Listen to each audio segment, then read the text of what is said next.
रा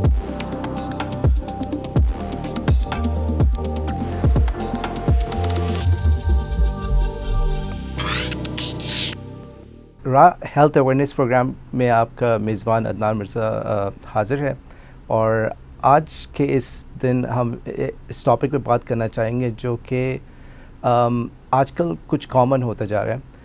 काफ़ी important subject है। उसको आपने सुना होगा, इंसोम्निया और स्लीप एपनिया से भी रेफ़र किया जाता है। इस टॉपिक पे बात करने के लिए हमारे साथ स्टूडियो में मौजूद हैं डॉक्टर मोहम्मद आरिफ नियाज़ साहब, जो कि यूएस में प्रैक्टिसिंग डॉक्टर हैं, इंटरनल मेडिसिन और स्लीप बोर्ड सर्टिफाइड हैं। तो आइए आज उनसे जानते हैं कि ये जो टॉपिक है इंसोम्निया के और स्लीप एपनिया के, उसके बारे में हमें थोड़ा सा ये बताएं कि वो क्या है और उस पर थोड़ा सा डिटेल बात करते हैं इंशाल्लाह। अस्सलाम वालेकुम डॉक्टर साहब। वालेकुम सलाम। Welcome to the show. आपके आने का बहुत बहुत शुक्रिया, आपने हमें वक्त दिया। तो डॉक्टर साहब, जैसे हम लोग बात करते हैं ये इंसोम्निया और स्लीप एपनिया जो आजकल बहुत कॉमन है, इसका थोड़ा सा हमें बताएं कि क्या है, किसको होता है। सबसे पहले तो मैं आपका शुक्रिया अदा करता हूँ कि आपने मुझे मदऊ किया जी। क्योंकि जब मैं पाकिस्तान आया हूँ तो मैं देख रहा हूँ कि यहाँ पे कितना बिगाड़ आता जा रहा है। आधी आधी रात लोग जाग रहे हैं जी। तो एक पाकिस्तानी की हैसियत से मेरी भी ज़िम्मेदारी बनती है कि कुछ ना कुछ तालीम या कुछ ना कुछ नॉलेज जो मैंने हासिल की है वो लोगों को तक पहुँचाऊँ। हो सकता है इससे जो लोग फ़ायदा उठाना चाहें उठा सकें इंशाअल्लाह। तो इंशाअल्लाह इसके ऊपर बात करते हैं। देखिए, इंसोम्निया कहते हैं स्लीप ना सोने को, है ना। और दो तरह के इंसोम्निया होते हैं बेसिकली, मतलब एकेडमिकली तो बहुत सारी वैरायटीज़ हैं।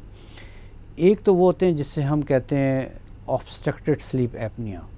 उसके मतलब ये होते हैं कि सोने के दरमियान आदमी चोक हो रहा है या ब्रीदिंग स्टॉप हो रही है। बेसिकली जो टंग के पीछे का पार्ट होता है वहाँ पे ब्लॉकेज होता रहता है, ठीक है।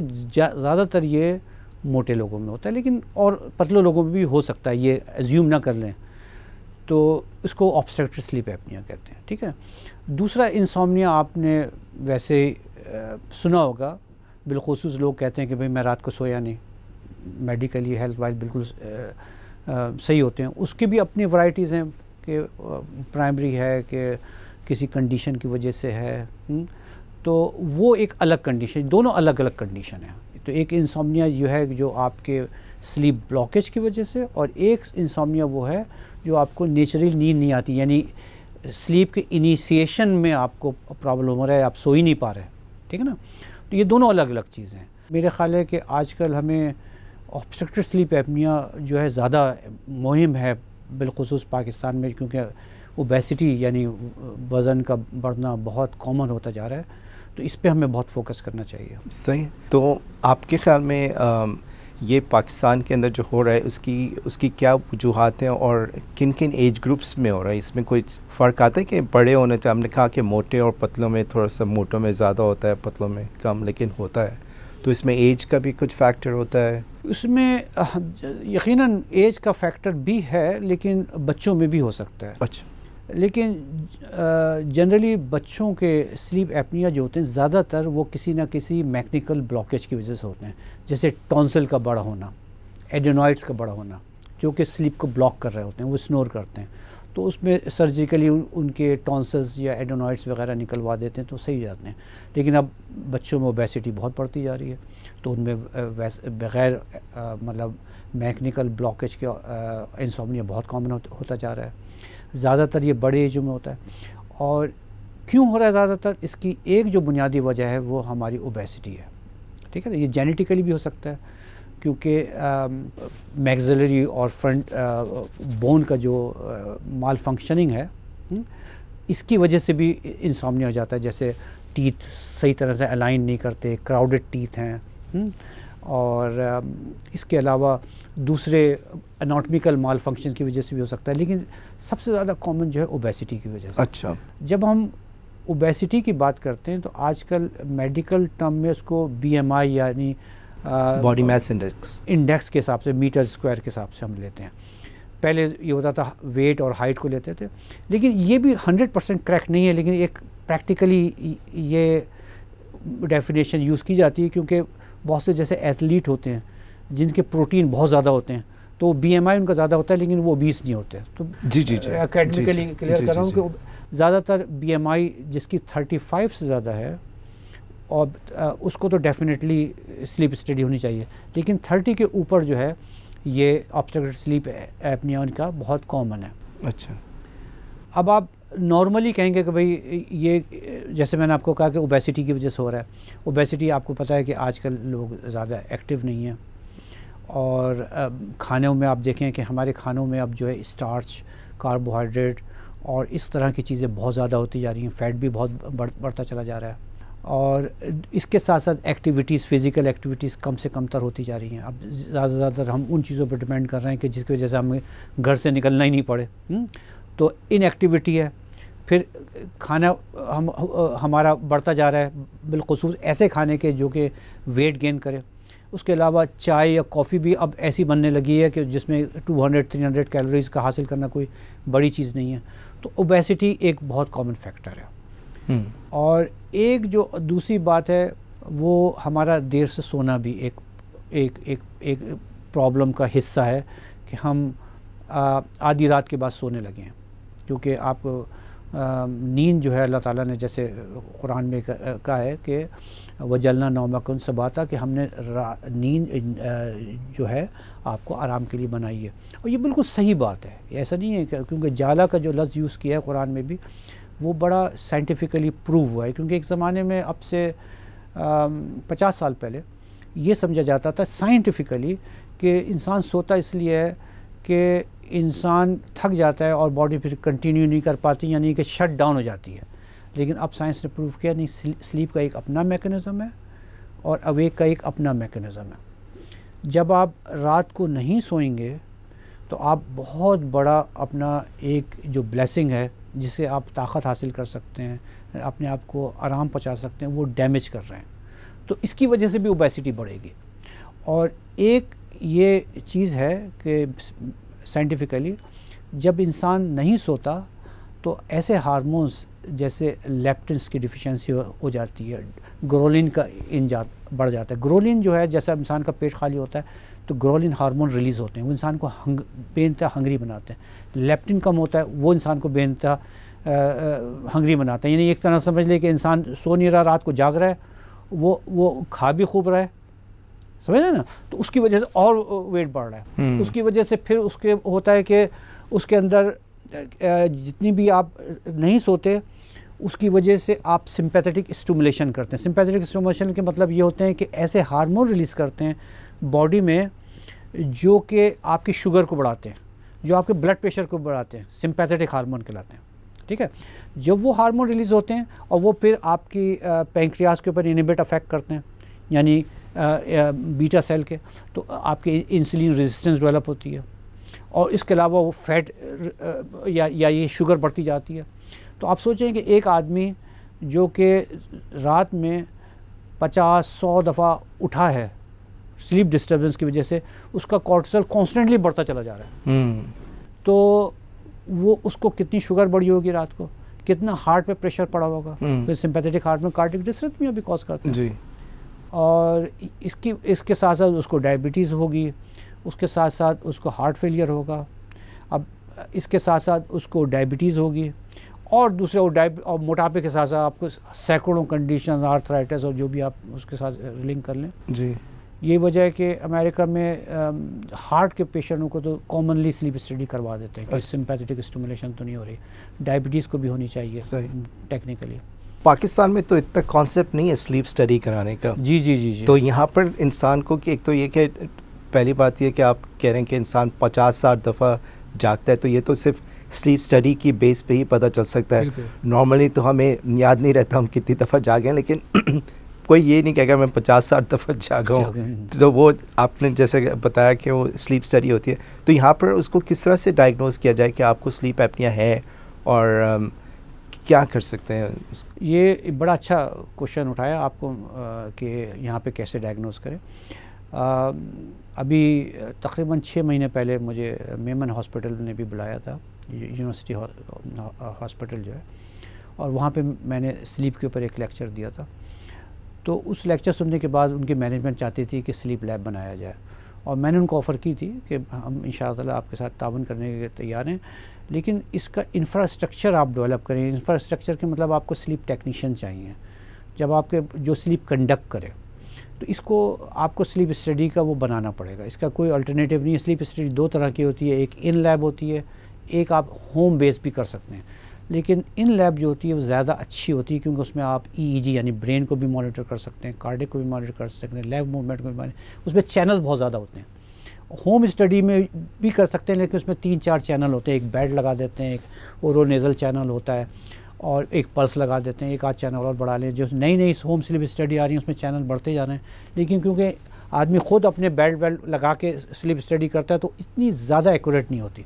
लेकिन वो उसकी भी अपनी इंडिकेशन है कि एक टिपिकल बंदे को आप कर सकते हैं। उसके लिए तो बनाना स्लीप स्टडी पड़ेगी। उसमें एक आम आदमी को जो कैसे डायग्नोस करते हैं, उसका डायग्नोस का एक आसान तरीक़ा है जो अमेरिका में यूज़ किया जाता है, आप इंटरनेट पे भी ले सकते हैं, stop bang questionnaire.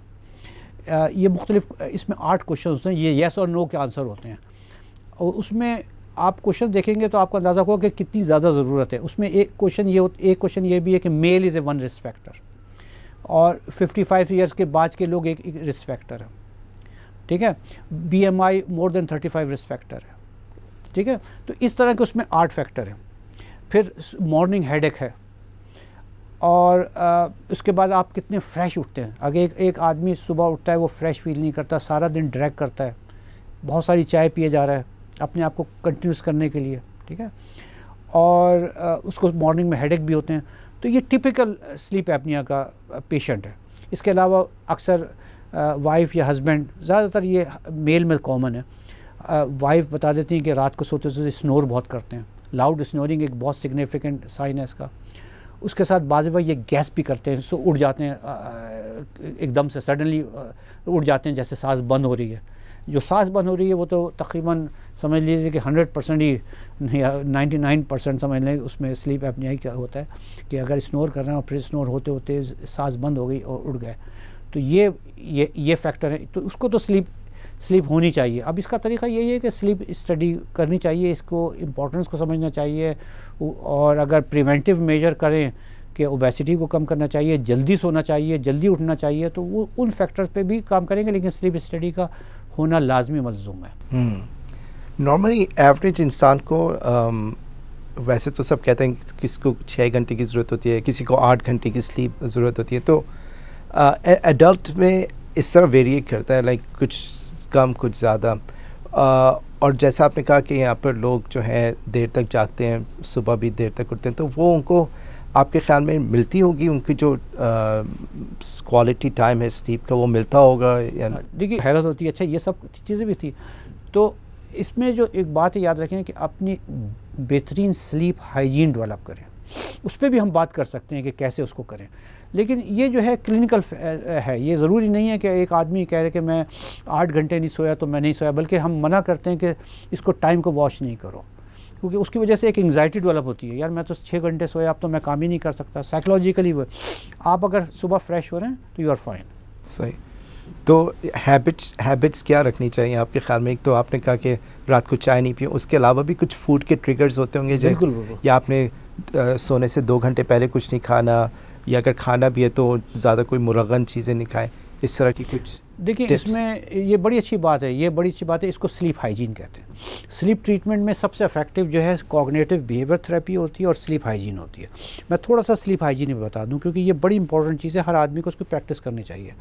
Sleep hygiene क्या होती है कि आप अपनी स्लीप को कैसे अच्छा बनाएं। जैसे सोने से पहले गर्म पानी से शावर लेना, क्योंकि बॉडी का टेम्परेचर लो होता है जब आप सोने के लिए जाते हैं। गर्म पानी से शावर लेते हैं, टेम्परेचर बढ़ता है, फिर एकदम ड्रॉप होता है, आपको नींद अच्छी आती है, ठीक है। उसके अलावा बेडरूम के अंदर 15 से 20 मिनट सोने के लिए के अलावा आप वहाँ पे रुके नहीं। आप जैसे गए, आप लेट, ये लोग कहते हैं टॉस एंड टर्न, करवटें बदलता रहा और रात को नींद नहीं आई, तो नहीं बदलें। ये आप अपने अंदर एंग्जाइटी डेवलप कर रहे हैं, फिर आपको नींद और भी नहीं आएगी। और घड़ी भी ना रखें उसमें, क्योंकि आप 1 बज गया 2 बज गया और नर्वस होंगे। तो 15 मिनट और 20 मिनट, क्योंकि नॉर्मल आदमी 20 मिनट के अंदर सो जाता है। अगर आप 20 मिनट के अंदर नहीं सोएं तो ये नॉर्मल चीज़ नहीं है। आप उस कमरे को छोड़ दें, छोड़ के आप बाहर जाके किसी रिलैक्स जगह में बैठ जाएं। कोशिश करें कि लाइट नहीं ऑन करें, कोशिश करें कोई स्क्रीन ना देखें, किसी किस्म का टेलीविज़न है या कंप्यूटर है या सेल फ़ोन है, और कोई ऐसी एक्टिविटी भी ना करें, रिलैक्स होकर बैठ जाएं। अगर आपको कुछ पढ़ना भी है तो बोरिंग चीज़ें पढ़ें, जैसे टेलीफोन बुक पढ़नी शुरू कर दी जो कि आपको बिल्कुल बोर करे। ऐसी इंटरेस्टिंग चीज़ पढ़ेगी आपके सीन में डिस्टर्ब होगी, ठीक है। अब फिर नींद आ रही है, फिर जाके लेटें, फिर 15-20 मिनट में नींद नहीं आई, फिर आप बाहर चले जाएं। इस स्लीप हाइजीन से बड़ा स्लीप की एफिशिएंसी बढ़ जाती है। इसके अलावा जो है हम खाना जो है आपने कहा, क्योंकि गैस्ट्रोइसोफेजियल रिफ्लक्स जो है ये एक कॉमन फैक्टर है जो कि ट्रिगर करता है स्लीप की डिस्टर्बेंस के लिए, यानी स्लीप ना होने की वजह से। तो खाना आप कम से कम 4 घंटे पहले खा लें, 4 से 6 घंटे, ताकि खाना पेट से बिल्कुल रिलीज़ हो जाए, और कम खाना खाएं। पर्टिकुलरली जो लोगों का बेली निकली हुई होती है, ओबीस लोग होते हैं, उनमें गैस्ट्रिक रिफ्लक्स बहुत कॉमन है, बहुत कॉमन है। तो उनको तो और भी एहतियात करनी चाहिए। तो हाँ, खाना आप जो है 4-6 घंटे पहले हुए, स्लीप हाइजीन की प्रैक्टिस करें। और इसके अलावा एंग्जाइटी डेवलप ना करें। एंग्जाइटी डेवलप करने का बेहतरीन तरीका यही है कि आप जो है टाइम को मत देखें। आप इस चीज़ को दिमाग में बैठा लें कि नींद जो है एक नॉर्मल फिनोमेना है। जैसे खाना है, अब मुझे भूख नहीं लगी, मैंने दोपहर का खाना नहीं खाया, तो क्या होगा, शाम को खा लूँगा। शाम को भूख नहीं लगी, सुबह खा लूँगा। लेकिन जब हम अपने ऊपर हावी कर लेते हैं, अरे मैं तो सोया नहीं, काम कैसे करूँगा, तो और इसका नेगेटिव इफेक्ट होता है। आपको नींद नहीं आ रही, बाहर जाके बैठ जाए। तो एक तो ये स्लीप हाइजीन की प्रैक्टिस करें। फिर रूम जो है कंफर्टेबल होना चाहिए, आवाज़ वगैरह ना आए कि बाहर लोग टेलीविज़न देख रहे हैं, आप सो रहे हैं, ज़ाहिर है आप सो नहीं सकते।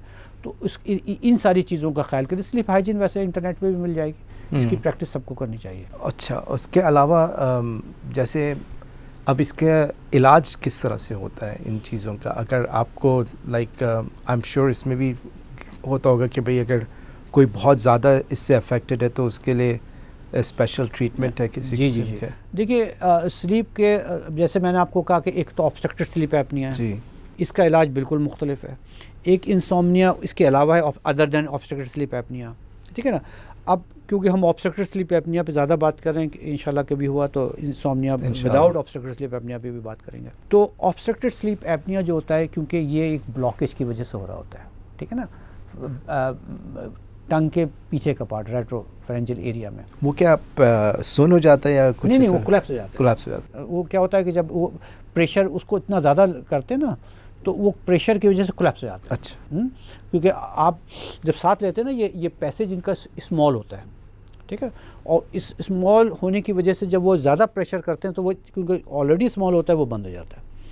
तो उसके लिए एक तरह की हम कहते हैं कि एयर सिलिंग लगाते हैं, यानी एयर के अंदर प्रेशर इस तरह से रखते हैं कि उसको बंद नहीं होने दें। उसको CPAP, BiPAP और दूसरे वगैरह हम यूज़ करते हैं। CPAP कंटिन्यूस एयरवे प्रेशर आप यूज़ करते हैं। उसमें इन्हेलेशन का एक प्रेशर होता है, एक्सहेलेशन का एक प्रेशर होता है। जब आप फ़र्ज़ कीजिए इन्हेल किया है तो उस वक्त आप 15, 16, 14 जो टाइट्रेशन स्टडी में आया है वो डालते हैं। लेकिन जो एक्सहेल में 0 तक नहीं लाते, 4-6 पे रख देते हैं। यानी कि जब एक्सहेल आप कर रहे हैं, सांस को निकाल रहे हैं, निकालते हैं 0 की जगह वो 4 प्रेशर पे इतनी सी ओपनिंग रखेगा, वो फिर वो खुल जाएगा। तो बेसिकली वो एक स्लिंग का काम कर रहा है जो कि बंद नहीं होने दे रहा। सही है, ठीक है ना। ये BiPAP जो है वो टेक्निकल चीज़ें होती हैं, उसमें दोनों को प्रेशर को, इंस्पायरेटरी और एक्सपायरेटरी को आप मॉनिटर कर रहे होते हैं। इंस्पायरेटरी प्रेशर भी 14-15 होता है, तो एक्सपायरेटरी प्रेशर 17-18 होता है। वो ज़्यादातर मोर टेक्निकल चीज़ों की कार्डियक प्रॉब्लम में जिसकी in spite of CPAP treatment नहीं हो पा रही, फिर BiPAP को ट्राई करते हैं। सही। चलिए डॉक्टर साहब, I mean it was very informative. इंशाल्लाह आई होप कि हमारी ऑडियंस ने इस लेक्चर से या इस इंटरव्यू से जिनको ये चीज़ें हो रही हैं वो एटलीस्ट उसके लिए कोई रेमेडियल मेजर्स ले सकें। होपफुली अगर कोई इंशाल्लाह आपके पास और कोई क्वेश्चन हो इस टॉपिक पे, आप हमें भेज सकते हैं, इंशाल्लाह हम उसको डिस्कस करेंगे। हम आपसे इजाज़त चाहते हैं इंशाल्लाह। शुक्रिया डॉक्टर साहब, एक दफ़ा फिर आपने हमें टाइम दिया। इंशाल्लाह आपसे फिर बाद में मुलाकात होती है किसी और प्रोग्राम के साथ, किसी और टॉपिक के साथ। अपने मेज़बान अदनान मिर्ज़ा को इजाज़त दीजिए। अल्लाह हाफ़िज़।